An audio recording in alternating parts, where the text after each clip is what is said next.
Bonjour à tous, bienvenue sur la chaîne. Aujourd'hui, on va parler de quelque chose qu'on rencontre tous dans notre vie quotidienne, comment faire un choix. Que ce soit choisir entre plusieurs options de carrière, une décision personnelle importante, ou même ce qu'on va manger ce soir, le processus de décision peut être stressant. Alors, aujourd'hui, je vais partager avec vous quelques techniques pour vous aider à prendre des décisions plus facilement et avec plus de confiance. C'est parti! On commence par une question simple. Pourquoi les choix sont-ils parfois si difficiles? Eh bien, parce qu'on a peur des conséquences. Et parfois, on a l'impression qu'il n'y a pas de bonne réponse ou qu'on risque de regretter notre décision. De plus, les options qui s'offrent à nous peuvent être toutes intéressantes, mais on ne peut pas tout avoir. C'est humain de vouloir maximiser son bonheur, mais parfois, il faut accepter que chaque choix implique des compromis. La première technique, simple et efficace, c'est la méthode classique du pour et contre. Vous écrivez sur deux colonnes, d'un côté les avantages de chaque option et de l'autre les inconvénients. Cela vous aide à visualiser les choses de manière objective et à prendre du recul sur vos émotions. Parfois, c'est tout ce qu'il faut pour clarifier la situation. La deuxième méthode, c'est de vous projeter dans l'avenir. Imaginez que vous avez déjà pris votre choix. Comment vous vous sentez dans un mois, dans un an, dans 10 ans? Cela peut vous donner une idée plus claire sur la décision à prendre, de mettre en perspective l'importance de chaque décision et d'éviter de se laisser influencer par les émotions du moment. Vous pouvez aussi vous recentrer sur vos ressentis, une impression d'ouverture ou contrairement d'oppression au niveau de la poitrine, une sensation de poids sur les épaules ou de légèreté. Ces ressentis sont une bonne boussole.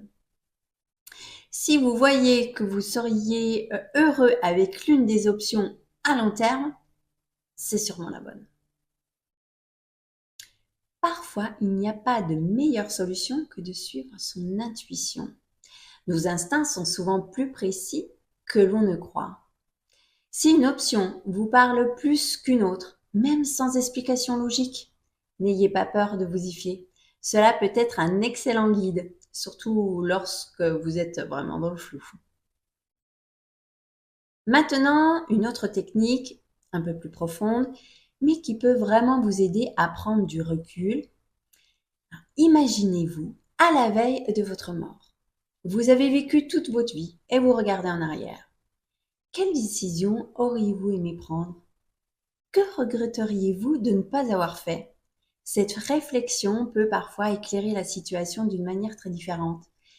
Elle vous permet de voir ce qui est vraiment important pour vous, ce que vous souhaitez accomplir et ce que vous voulez laisser derrière vous. Cela peut vous donner une perspective plus large et vous aider à choisir ce qui vous correspond le mieux, sans être paralysé par la peur ou l'incertitude. Et enfin, voici une technique inspirée par la philosophie d'Aristote. Il pensait que le véritable bonheur ne réside pas dans les plaisirs immédiats, mais dans un bonheur durable qui se construit sur la base de nos vertus, de nos actions. Voici 2 questions à vous poser. Premièrement, qu'est-ce qui me rendra le plus heureux sur le long terme, en accord avec les qualités et ou les valeurs que je souhaite développer dans ma vie? Ce sont des vertus comme la responsabilité, la justice, le courage, la générosité et d'autres. Ce qui est essentiel ici, c'est que vos choix doivent correspondre à ce que vous voulez vraiment devenir sur le long terme et non pas simplement à ce qui vous rend heureux à court terme. Et deuxièmement, par quels moyens, quelles actions? Et parmi les choix qui s'offrent à moi, quels sont ceux qui auront un impact dans la vie des autres? Aristote pensait qu'un bonheur authentique se trouve dans la contribution au bien-être des autres et dans la manière dont nos actions enrichissent la communauté autour de nous. Lorsque vous prenez une décision, demandez-vous quel impact cela aura sur les personnes qui vous entourent et sur le monde en général. Il ne s'agit pas de faire des choix uniquement tournés vers les autres, mais les moyens, les actions employées peuvent permettre de prendre en compte le bien-être des autres. Voilà, vous avez maintenant quelques techniques pour vous aider à faire des choix plus facilement. J'ajouterai ces définitions. Les bons choix sont ceux qui nous rapprochent de nos valeurs profondes.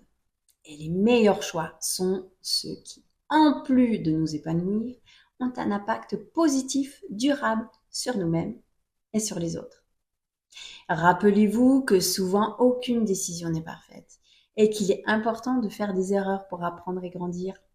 Le plus important, c'est d'agir.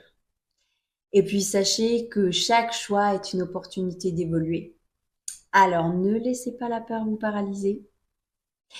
Si vous avez aimé cette vidéo, n'oubliez pas de liker, de vous abonner à la chaîne et de partager vos propres techniques pour prendre des décisions dans les commentaires.